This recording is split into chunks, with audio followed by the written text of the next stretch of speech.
Welcome back to the Us vs. Them channel. I'm your host Vince, and we're going to break down the next fight we have for the upcoming fight card this weekend, UFC Rio. This fight we have Irina Alekseeva versus Beatriz Mesquita. Alekseeva is sitting at a plus 370 underdog, and Mesquita is at a minus 520 favorite. Before we get into the breakdown, if I can remind you guys, hit the like button on this video, subscribe to the channel. We're 2 subscribers away from 50, our first milestone as a channel. We're really excited about that, so hit the subscribe. We appreciate you. When I was breaking down Irina Alekseeva's striking, the one thing you'll notice right when you fire up one of her fights is that she treats it like a brawl a lot of time. So it's a fan-friendly approach for sure, but it's sometimes not very effective. She'll stand right in front of her opponents, kind of throw wild looping punches, and she is open to be countered. She leaves her chin kind of a little bit too high in the air, and if somebody's sticking to the fundamentals and they're sticking to straight shots down the pike, like we saw in the Melissa Dixon / Mullins, they were saying Dixon on the fucking thing, and then her name is Melissa Mullins. So I don't know what you want to call her, but call her whatever you want. In the Melissa Dixon / Mullins fight, she was throwing straight punches down the middle and catching Alekseeva every single time. So when they throw those looping punches, obviously they have a little bit more power, but they take a little bit longer to get to their target. So if anybody fights her that's a straight up boxer, traditional boxing approach, and they can move their feet well, they're going to eat her apart, honestly. She has a very aggressive approach in her striking. We saw in the Stephanie Eager fight that she came out really aggressive, throwing a bunch of kicks from all different ranges, everywhere from her calf to her head. She was throwing at every single target, and she did pretty okay with that approach for sure. She was able to score a first-round submission on that one. We'll get into that in a second, though. But, in the Dixon fight, we saw that when she does throw a straight punch down the pike, she can land a big shot. And she knocked Dixon down in the first round and almost got a finish there, but Dixon fought her way back in and was able to win rounds 2 and 3 and get the victory pretty comfortably, honestly. But it showed that Alekseeva has big power in her hands, and that's something that could definitely help her out in this fight. Mesquita comes from a jiu-jitsu background. She's a multiple-time world champion in Brazilian jiu-jitsu, so obviously striking is not her forte. It's not what she's leaning on to get victories. I did watch her fights, though, and I watched all of her fights except for her debut in progression, starting with her first or second one and working up to her most recent. And I got to give her credit when I say that her striking is improving as she's coming along. It's definitely not where it needs to be, that's for sure, but she is making some improvements there. We saw in her second fight ever, first LFA fight against Chanel Butler. It's not even a hard name. But Butler hit her with a big straight punch right down the pike and stumbled Mesquita pretty bad. Cut her right on her eyebrow and everything. She was able to get that first round submission because Butler is a boxer by trade. She's a 5-0 pro boxer right now. And this is her only MMA fight. So obviously she's going to be a little bit outgunned on the ground, and she was.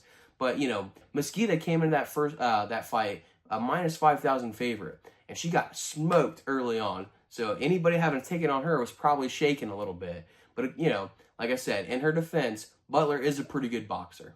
One thing I noticed about Mesquita early in her pro career is she does tend to stand right in front of her opponent, very much like her opponent this weekend, Alekseeva, but that she does tend to stand right in front of them and kind of throw big punches when they're in that range. And you see that a lot from inexperienced strikers because they don't really know exactly what they're doing entirely.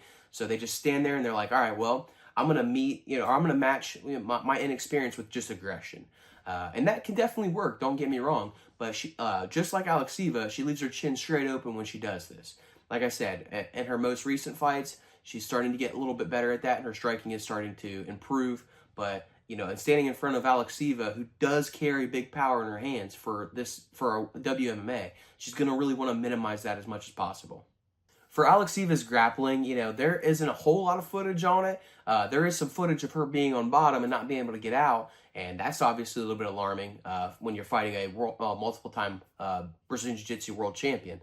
But, in her first UFC fight against Stephanie Eager, that fight, she was, Eager secured her back in the standing position, and she did like a standing Granby roll right into a knee bar and was able to get the submission in that fight. That's not going to work this weekend at all. I can put my life on that. That shit ain't going to work this weekend. But it does show that she has a little bit of grappling knowledge. Also in the Melissa Mullins / Dixon fight, You know, she did secure a head and arm at one point, but she was able to get kind of rolled through pretty quickly. So that takedown really didn't mean much. But one thing that was most concerning was in that Mullins fight. She did have a single leg at one point when she was on the cage. And I'm not going to get into the details and into the weeds of the position, but she got a dump, should have been able to get the takedown, but it eventually gave up her back. And that really showed me that her wrestling probably isn't where it needs to be. And if you're going to fight a really, really high-level jiu-jitsu fighter, you're going to want to at least have good wrestling yourself, and along with good striking, or be really, really proficient at something that she's not. And I'm just not seeing that for her. Obviously, when it comes to Mesquita's grappling, you know, like I said, multiple-time jiu-jitsu world champion. She's been in there in jiu-jitsu competitions with some of the best in the world and got wins over them, submissions over them. She's really, really high level when it comes to the ground. She's really, really smooth with her back takes, and she has really good pressure on top. That's really what's going to be a big factor in this fight. Like I said, those smooth back takes, I can definitely see seeing her getting a nice back take this weekend and going for a finish that way. So for my official prediction, I'm going to go with Mesquita by submission. That prop is sitting at -115, so not the best, I guess, bang for your buck on this one. But to me, this one is a slam dunk. If I can bet on a rear naked choke submission, that's the route to go. I can tell you guys that. I definitely see a rear naked choke opportunity presenting itself probably early on in the fight. But I've got to be honest with you guys. Like I said, Mesquita is improving for sure. But if she goes out there this weekend and destroys Alekseeva and gets a first-round submission, they're probably going to give her a more well-rounded opponent. And that could be an opportunity for us to make some money for sure. I'm more excited about her second fight because she's probably going to be a big favorite again. And there is still definitely holes in her striking. Her takedowns are pretty solid. They're okay. But she's looking to get girls' backs against the cage. If she's not able to get their backs against the cage and lower her level and get her takedowns, she's kind of a duck in the water, or if that makes sense. I don't even know if that's an expression. But a duck out, I don't know. A fish out of water. That's probably what I was going for. She's a fish out of water. So yeah, for my official prediction, I'm going to go with Mesquita by submission. She did show in her most recent fight that she can also secure ground and pound. But I think, you know, her training and just what's in her nature, when she gets the back, she's not going to be looking for anything else outside of that. And I do think she's going to get the back this weekend. So give me Mesquita by submission.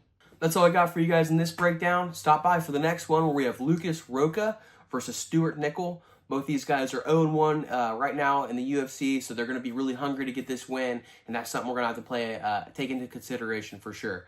But I'll get to that part when I get to that part. So I appreciate you guys for watching to the end, and that's all I got. I'm fucking out of here.